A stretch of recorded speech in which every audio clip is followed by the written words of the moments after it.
buenas. Hoy vamos a comenzar a hablar sobre los Store Procedures. Vamos a ubicarnos un poquito en nuestra herramienta de trabajo, que llevamos varios posts trabajando sobre ella, y es bueno que la conozcamos un poco más.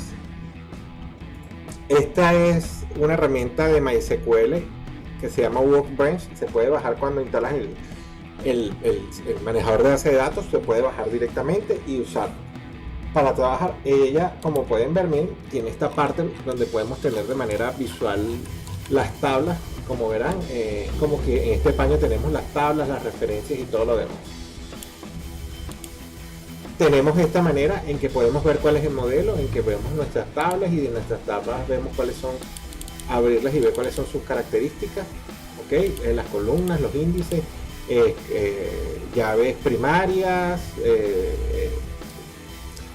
primary key, foreign key, si tengo algún trigger seleccionado, que eso es para otra clase, y tengo esta parte donde yo trabajo en instancia para ejecutar los códigos directamente. Acá es importante que si yo quiero trabajar, por ejemplo en este caso sobre condominios, la coloque como la base de datos que va a trabajar de forma predeterminada. Existe otra manera que es por consola. Vamos a verla acá, que se invoca simplemente haciendo un sudo mysql, colocas la clave y después decimos cuál es la tabla que queremos, la base de datos que queremos utilizar. Importante que cada vez que emitamos un comando, punto y coma para decir que terminó el comando y enter. Si estuviéramos trabajando en un servidor en modo consola, tendríamos que trabajar de esta manera principalmente, aun cuando también el Workbench lo podemos conectar de forma remota y ver el manejo. Vamos a comenzar ya con los Store Procedures. En el artículo de esta parte hablamos sobre que la sintaxis es crear procedimientos, el nombre del Store Procedure y las variables que le voy a pasar, si son de entrada, son de salida, in, out o in, out, que son entrada, salida. Un comando o una estructura muy acostumbrada. Bueno, se me había olvidado explicarles o mostrarles algo. Debajo de la base de datos yo tengo cuáles son las tablas que tengo en el sistema, cuáles son las funciones y cuáles son los Store Procedures que tengo disponibles. Si bien yo pudiera decirle crear y él me abriría para colocar el código adentro, la función ya, como ven, así predeterminada, yo lo que haría es sustituir el nombre, comenzar el begin y el end con lo que va adentro. Vamos a trabajarlo en esta oportunidad de la manera tradicional, que es como si estuviéramos en el modo consola, fuera algo parecido a esto. Esto que está, este drop procedure, verifica si existe el Store Procedure y si existe lo elimina. Yo por lo general a los Store Procedure les coloco el prefijo SP para saber que son Store Procedure, underscore, FN para las funciones y TG. Hay quien usa TR, yo pongo casi siempre TG para los triggers. Es una manera personal de saber para poder identificar. Hago un delimitador que abre con este símbolo y cierra acá. Abro mi instrucción create procedure que tiene un begin y un end, y internamente lo que voy a hacer. En este caso todo lo que estoy pasando son variables de entrada, no estoy devolviendo un resultado de una variable porque es el primer ejemplo. Vamos a ejecutarlo y aquí abajo podemos ver que hay una fila afectada. Quiero que vean qué sucede aquí donde dice a mano izquierda, donde dice Store Procedure. Vamos a refrescar y si lo abrimos ya está creado el Store Procedure. Si yo le doy aquí esta llavecita, como ven, él me abre cuál fue el código que se le creó este Store Procedure. Yo pudiera trabajar sobre acá directamente, sobre este formato directamente y guardarlo, o puedo seguir aquí como estoy. Si yo ejecuto nuevamente este delimitador, vamos a ver cuál es el error que nos arroja, porque nos va a arrojar un error, y aquí lo tenemos. Si me paro acá, me dirá que el error que tengo es que SP prueba 01 actualmente existe. Por eso es que se ejecuta muchas veces el drop procedure para borrarlo y ejecutar el nuevo. ¿Cuál es el problema? Si ese stop procedure existe y yo lo elimino de esa manera y creo algo totalmente diferente, si por desconocimiento puedo estar eliminando información valiosa de mi código. Es siempre bueno tenerlos documentados. Tal vez en ese momento es cuando es más cómodo poder verlos acá y poderlos modificar desde acá si yo quiero hacer alguna modificación y guardarlo. Como les digo, aquí lo estamos haciendo de la manera por código normal. Pero vamos a ver qué hace este stop procedure de manera rápida para poder pasar, seguir en el tema. Le estoy pasando un valor que yo considero que va a ser el IVA en forma decimal de 10 caracteres con dos decimales, y un monto igualmente de monto decimal de 10 caracteres de los cuales 2 son decimales. Le digo que multiplique este monto más, vamos a hacer esto para que se vea un poquito más formal. Vamos a multiplicar estos montos y lo divido entre 100. Eso es un cálculo de porcentaje normal. Vamos a ejecutarlo, vamos a decirle que el valor del IVA que vamos a tener es 12%, que es muy común en este país, en Venezuela, y al monto 5.000. Lo ejecuto y me dice que son 600. Vamos a ejecutar los procesos y vemos que es así. Si lo cambiara y dijera que es al 12, sino al 9, me dice que es 450. Ok, ¿qué es lo importante de acá? Por ejemplo, cuando yo aquí creo una función muy sencilla, pero no le estoy pasando a ninguna variable, por tanto este resultado no lo estoy volviendo fuera. Lo estoy haciendo así ahorita por algo más práctico de que se pueda ver. Pero miren que lo que me está colocando acá es decirme que el resultado de multiplicar esto por esto y dividirlo entre esto fue 100. Hay cosas prácticas, por ejemplo, ¿por qué pasar el IVA y no poner el monto fijo que es? Bueno, porque muchas veces el IVA no es igual en los sitios, entonces a veces es mejor pasarlo para simplemente saber, seleccionar de otro sitio el que es y pasar el que es. Mucha gente dirá, bueno, si tengo 3 o 4 tipos de IVA, yo pudiera tener una condicional y decirle, bueno, es el IVA tipo 1, el IVA tipo 2, el IVA tipo 3, el IVA tipo 4, y que él calcule multiplicándolo por el valor del IVA que corresponde. Yo lo que le pasaría sería el IVA y él seleccionaría cuál sería la operación a ejecutar. Eso también es válido y nos reduciría notablemente si tuviéramos que hacer una modificación del IVA, porque al momento de hacer esta modificación lo único que haríamos es irnos a este store procedure y cambiar los valores de cada uno de los tipos de IVA y se acabó el problema. Esto se los estoy diciendo de manera para que se pueda ir visualizando cuál es la magnitud de la facilidad de tener librerías de código a nivel de bases de datos. Que yo pudiera, claro, yo sé que en los lenguajes también podría tener una capa. Por ejemplo, si estuviéramos trabajando en Net, lo que llaman ellos las capas de los DLL, y podría tener todas estas funciones de allí. Pero si voy a manipular data, las librerías de base de datos se ejecutan más rápido que las de una capa superior de DLL, porque el DLL tiene que ir al intérprete, mandar a ejecutar la transacción select, ahí caería la base de datos, tendría que volver a subir por el intérprete y todo ese tiempo se ve reducido si ya yo todo el código lo tengo a nivel de mi base de datos y se ejecuta directamente. A lo mejor si yo voy a agregar una línea, no lo aprecio en tiempo de respuesta, pero si voy a hacer una consulta sobre millones de registros o tengo que hacer un update que tenga que modificar una tabla de millones de registros, los tiempos de respuesta de no tener que subir y bajar al intérprete se modifican. También el estar enviando y trayendo al intérprete ciertas cosas de la capa, mientras más pequeñas son las trazas, o sea, si nada más tengo que pasar unos parámetros y devolverme uno, es más fácil que tener que pasar una cadena completa de caracteres compleja. Ok, vamos a ejecutar el segundo. Y después de que lo ejecutemos, ok, vamos a ver que aquí ya existe el store procedure 02. Vamos a ejecutar primero esta línea. Call, que es la función de llamado al store procedure 2. Le estoy pasando, como ven, aquí, SPB comprobante es una variable de entrada y SPB monto es de salida, donde él me va a sumar toda la columna B, la va a guardar en una variable que es la que va a ser de salida SPB monto, desde la tabla de asientos contables, donde el número de comprobantes sea igual a este SPB comprobante que le estoy pasando. Aquí le estoy diciendo que haga el Store Procedure 2 pasándole el primer valor 1 y que me va a devolver eso en la variable @valor.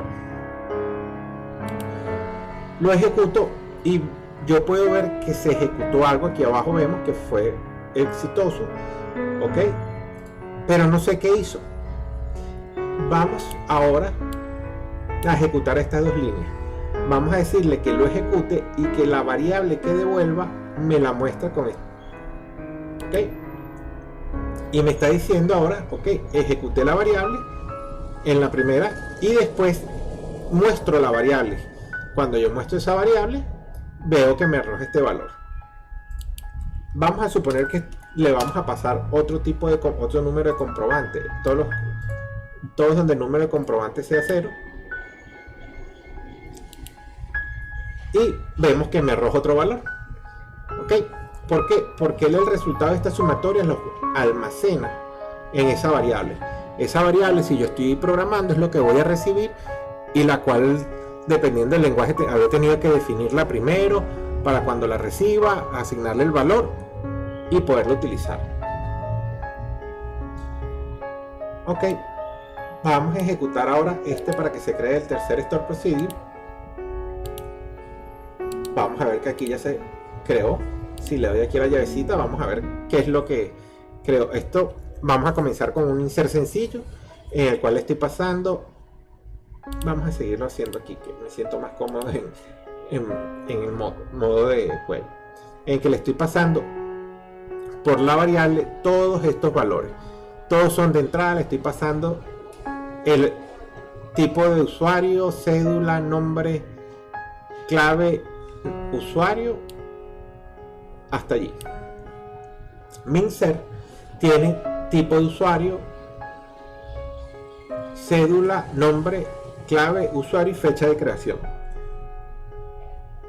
La fecha de creación no la estoy pasando entre las variables. Por fines prácticos decidí ponérsela manualmente. Si vemos aquí abajo los valores que le vamos a pasar, están el ID tipo de usuario con el underscore adelante. Para diferenciar los campos de la tabla de las variables, le puse un piso, un underscore debajo de las que son variables que estoy pasando por el Store Procedure. Se le estoy diciendo el tipo de usuario, la cédula, el nombre que le estoy pasando. A todos les voy a poner 1 porque 1 es el valor de activo. Estoy suponiendo que todo el que creo está activo. La clave que le estoy poniendo, el nombre de usuario y una fecha fija. Vamos a ejecutarlo. Este que está acá, este call me va a poner un tipo de usuario 1 en la cédula tal, nombre tal, clave tal y el nombre tal. Lo ejecuto. Bueno, vamos a hacer una cosa. Vamos a arrancar desde cero esa parte. Vamos a ver primero cómo está la tabla. Yo la tabla la dejé en blanco. Vamos a ejecutar el Store Procedure ahora y vamos a ver qué se insertó en la base de datos, en la tabla como tal. Ok, el tipo de usuario 1, la cédula, el nombre test que agregamos ahorita, que está activo, una clave, usuario y la fecha que agregamos. Ahora vamos a verlo y vamos a crear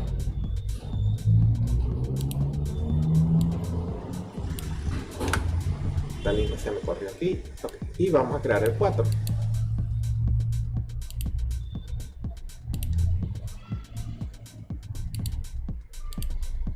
Ok, aquí está creado. Este también va a ser el tipo insert. ¿Cuál es la diferencia? Que como yo les había comentado, yo puedo hacer condicionales dentro del Store Procedure. Entonces le estoy diciendo aquí que si el tipo de usuario es igual a 1, ejecute este insert. Si no, va a terminar. Ok, vamos a ejecutarlo acá con tipo de usuario igual a 0. Vamos otra vez a ver qué hay dentro de esa tabla. Está el campo que agregamos la vez anterior. Vamos a pedirle que ejecute. Él dice que ejecutó un comando de manera exitosa, pero si vamos a la tabla, no hay nada más que el campo original. ¿Por qué? Porque es necesario que este tipo de usuario sea igual a 1 para que se ejecute ese comando.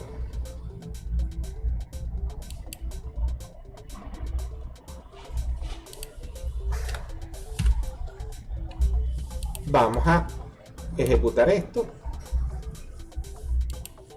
y vamos a hacer el select. Claro, esta tabla yo me la traje ahorita para pruebas y no tiene agregado todas las funciones que debería tener la tabla. Por ejemplo, la columna usuario no debería ser repetible, igual que la columna cédula, deberían ser siempre diferentes, pero todas esas condiciones no están puestas acá por fines prácticos del ejercicio. De todos modos, vamos a ver que creamos la línea 18 y la línea 19 con una clave tal.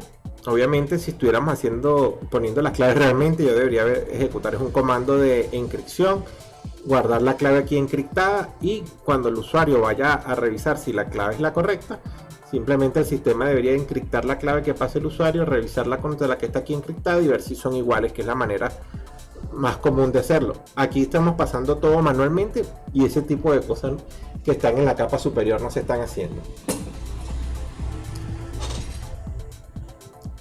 Así podríamos ver que si yo quisiera tener varias condiciones dentro de un store procedure, pudiera hacerlo.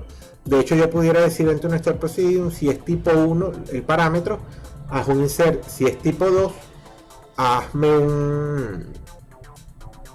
un delete. Si es tipo 3, un update. O sea, hay muchas maneras de utilizarlo.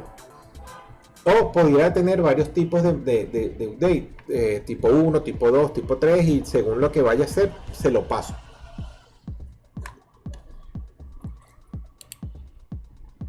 Vamos a ver también algo que no le habíamos parado hasta ahora, que es la instrucción delete. Delete es muy sencillo de usar. Yo simplemente coloco delete from la tabla a donde quiero borrar y una condicional. Lo importante de todo delete es esta condicional. Lo mismo sucede con los updates. Una condicional mal colocada dentro de un delete puede borrar una tabla completa. Es sumamente importante estar seguro que las condiciones del delete van a llevarme de manera puntual a los registros que yo quiera afectar. Un delete puede afectar uno o muchos registros. Por ejemplo, aquí en edit usuario vamos a hacer esta prueba y vamos a borrar el 18.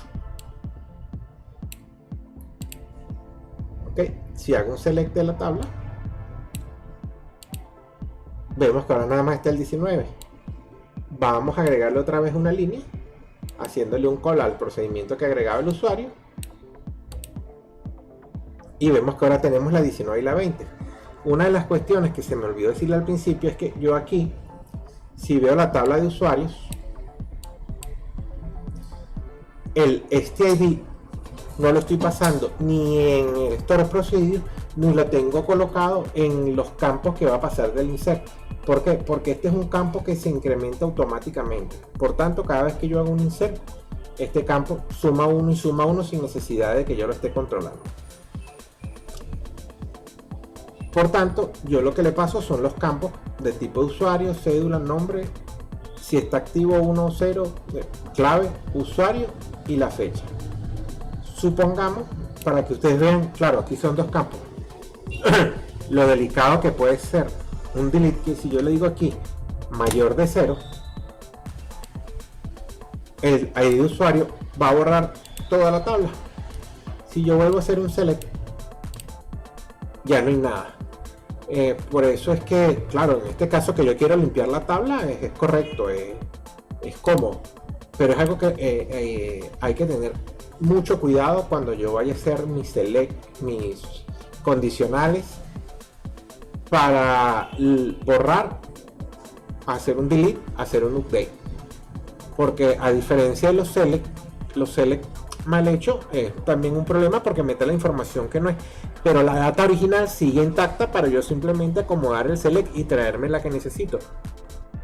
Un delete o un update un delete puede borrarme todo y un update puede dañarme toda la información de los campos que estoy afectando. En la próxima voy a buscar algunos ejemplos de update y vamos a ver que si yo hago una modificación de un campo y lo hago mal, puedo estar dañando toda la descripción de todas las líneas en una tabla, lo cual también podría ser un gran inconveniente. Vamos a comenzar a trabajar con los triggers. Los triggers también son librerías en que yo puedo hacer instrucciones para que se ejecute algo, pero la diferencia es que los ejecuto en el momento que suceda algo sobre una tabla. Yo puedo decir, cada vez que suceda un insert en esta tabla, haz tal cosa, cada vez que haga un update en tal tabla, haz tal cosa, y así funciona un disparador. Esto es todo por hoy y espero que les haya gustado.